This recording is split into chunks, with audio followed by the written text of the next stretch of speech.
Hello everyone, இன்றைக்கி இந்த வீடியோவில் நம்ம ஒரு டிஃப்ரெண்ட்டான அதே சமயம் ரொம்ப ரொம்ப ஹெல்த்தியான ஒரு ஆம்லெட் ரெசிபி பார்க்க போகிறோம். இதை நீங்கள் பிரேக்ஃபாஸ்ட்டுக்கும் சாப்பிட்லாம், ஸ்நாக்காகவும் சாப்பிட்லாம். எப்படி செய்யலான்னு பார்க்கலாம் வாங்க. இந்த ரெசிபி செய்கிறதுக்கு நமக்கு இன்றைக்கி தேவைப்படுறது ஆபர்ஜின் அப்படின்னு சொல்லப்படுற இந்த பெரிய சைஸ் கத்திரிக்காய். இதை நல்லா வாஷ் பண்ணிவிட்டு ரவுண்ட் ஷேப்பில் கட் பண்ணிக்கோங்க. 1/2 இன்ச் திக்னஸில் கட் பண்ணிக்கணும். ரொம்ப திக்காகவும் இருக்கக்கூடாது, ரொம்ப தின்னாகவும் இருக்கக்கூடாது. 1/2 இன்ச் திக்னஸ், அப்போ தான் அது வேகிறதுக்கு கரெக்டாக இருக்கும்.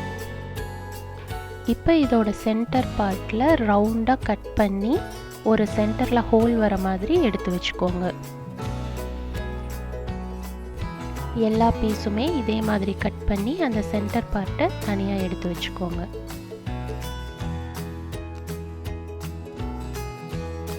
இப்போ கட் பண்ண இந்த பீசஸில் கொஞ்சமாக உப்பும் மஞ்சத்தூளும் சேர்த்து நல்லா பெரட்டி தனியாக எடுத்து வச்சுக்கலாம்.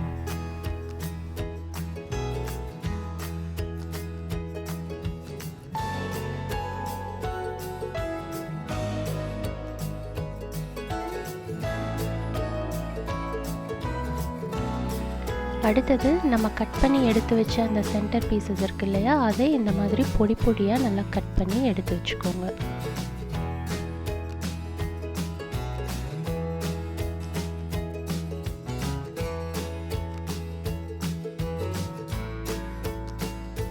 இப்போ கட் பண்ண அந்த பொடி பொடியான பீஸில் கொஞ்சம் மஞ்சத்தூள் தடவி எடுத்து வச்சுருக்கேன்.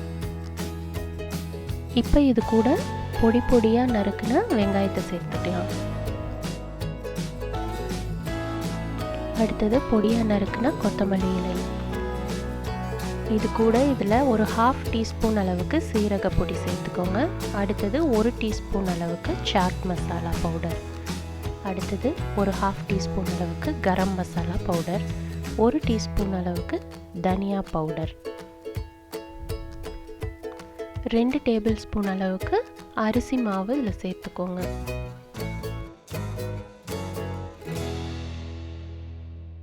இது கூட 2 முட்டையும் நம்ம சேர்த்துக்கலாம்.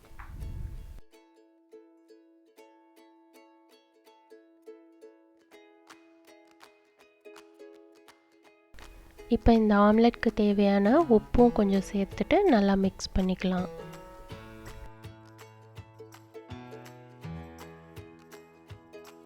கடைசியாக உங்கள் காரத்துக்கு ஏற்ற அளவு கொஞ்சம் வரமிளகாத்தூளும் சேர்த்துக்குங்க. இப்போ இது எல்லாத்தையும் நல்லா பீட் பண்ணி தனியாக எடுத்து வச்சுக்கோங்க.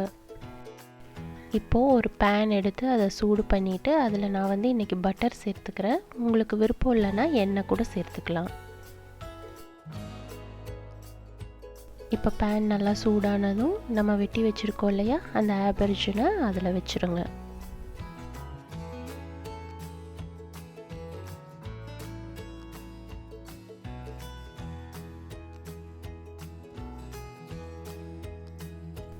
இப்போ நம்ம பீட் பண்ணி வச்சுருக்கோம் இல்லையா, அந்த முட்டை கலவையை அதோட சென்டரில் வர மாதிரி கரெக்டாக ஃபில் பண்ணிக்கோங்க. இந்த ஆபர்ஜின் 1/2 இன்ச் திக்னஸில் நீங்கள் கட் பண்ணிங்கன்னா அந்த எக் மிக்சர் வெளியில் லீக் ஆகி வராது. கரெக்டாக அந்த சென்டர் ஹோலில் அது நின்றுக்கும். இப்போ இதை ஒரு மூடி போட்டு மீடியம் ஃப்ளேமில் 3 மினிட்ஸ் வரைக்கும் குக் பண்ணிக்கோங்க. இப்போ ஒரு சைடு குக் ஆயிடுச்சு. அடுத்த சைடும் நம்ம திருப்பி போட்டு லோ ஃப்ளேமில் வச்சு குக் பண்ணிக்கோங்க. அதுவும் ஒரு 3 to 4 மினிட்ஸில் குக் ஆயிரும். இது டோட்டலாக ஒரு 7 to 8 மினிட்ஸில் 2 சைடுமே நல்லா குக் ஆயிரும். இந்த ஆபர்ஜின் பார்த்திங்கன்னா குயிக்காக குக் ஆகக்கூடிய வெஜிடபிள் தான். நீங்கள் கரெக்டான திக்னஸில் மட்டும் அதை கட் பண்ணிட்டீங்கன்னா அது அந்த ஆம்லெட் குக் ஆகும் போதே அதுவும் சேர்ந்து குக் ஆயிரும். ரொம்ப தின்னாகவும் இருக்கக்கூடாது, திக்காகவும் இருக்கக்கூடாது. அது மட்டும் கரெக்டாக கேர்ஃபுல்லாக கட் பண்ணிக்கோங்க. சூப்பரான ஹெல்த்தியான ஆபர்ஜின் ரோஸ்டட் ஆம்லெட் ரெடி ஆயிடுச்சு. இதை நீங்கள் பிரேக்ஃபாஸ்ட்டுக்கு சாப்பிட்டீங்கன்னா உங்களுக்கு ரொம்பவே ஃபில்லிங்காக இருக்கும். ரொம்ப ரொம்ப ஹெல்த்தியான இந்த ஆபர்ஜின் ஆம்லெட்டை நீங்களும் கண்டிப்பாக ட்ரை பண்ணி பாருங்கள்.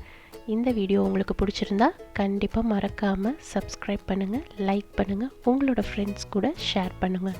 தேங்க்ஸ் ஃபார் வாட்சிங்.